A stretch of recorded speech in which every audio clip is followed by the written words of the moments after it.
शराब घोटाला मामले में दिल्ली के सीएम अरविंद केजरीवाल को ईडी द्वारा 3 जनवरी को तीसरी बार पेश होने के लिए कहा गया था। हालांकि उन्होंने पिछली 2 बार की तरह ही इस बार भी पेश होने से इनकार कर दिया, जिसके बाद से ही बीजेपी अरविंद केजरीवाल पर लगातार हमलावर है। इस बीच जुबानी वार के बाद जमीनी तौर पर कोई विरोध जैसी स्थिति न बने और अगर ऐसी स्थिति बनती भी है तो उसे काबू में कर लिया जाए। इसके लिए दिल्ली के सीएम अरविंद केजरीवाल की सोसाइटी के मेन गेट पर सुरक्षा के पुख्ता इंतजाम किए गए हैं। गेट पर सुरक्षा बलों की तैनाती की गई है, जो हर आने जाने वाली गाड़ी पर नजर बनाए हुए हैं। आपको बता दें कि बीते दिन मुख्यमंत्री केजरीवाल के इनकार के बाद से ही उनकी गिरफ्तारी के कयास लगने लगे हैं। अरविंद केजरीवाल जी, आप बेईमान हैं, शराब का आपने घोटाला किया, आप मुख्यमंत्री नहीं रह सकते, आप जेल जाएंगे। अब समझ में आ गया कि पब्लिक परसेप्शन में मेरी बुरी हालत बन गई है, पब्लिक मेरे साथ नहीं है। अब तीसरे नोटिस पे भी वही गड़ा पिटा। अब मैं चुनाव जो कि 5 महीने बाद आना है, उसके लिए मुझे ईडी बुला रही है।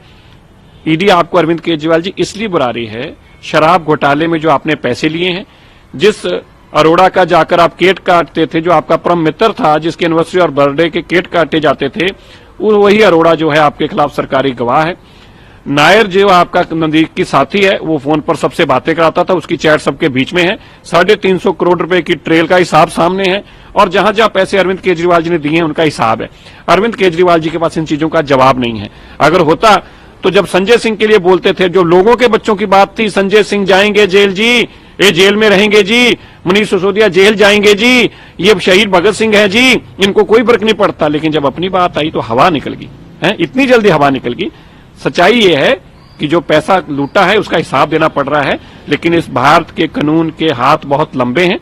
अरविंद केजरीवाल जी तक पहुंचेंगे, अरविंद केजरीवाल जी को जेल भी जाना होगा। इस केस में सजा है, शरीर और आत्मा का नाश करती है, पर इस शराब ने तो अरविंद केजरीवाल के चरित्र का भी नाश किया है। आज सुबह से मैं देख रहा हूं कि चोरों की बारात शोर मचा रही है, विलाप कर रही है कि हाय अरविंद, हाय अरविंद। अरे जब चोरी की थी, भ्रष्टाचार किया था, उस समय ध्यान नहीं आया था। जांच एजेंसी से भाग रहे हैं आप, 3 बार बुलाने के बाद आप पेश नहीं हो रहे हैं और अब विलाप कर रहे हैं कि हाय हम गिरफ्तार हो सकते हैं। अरे जांच एजेंसी आपको बता के करेगी क्या? कानूनी प्रक्रिया का पालन आपको करना था अरविंद केजरीवाल, आप नहीं कर रहे।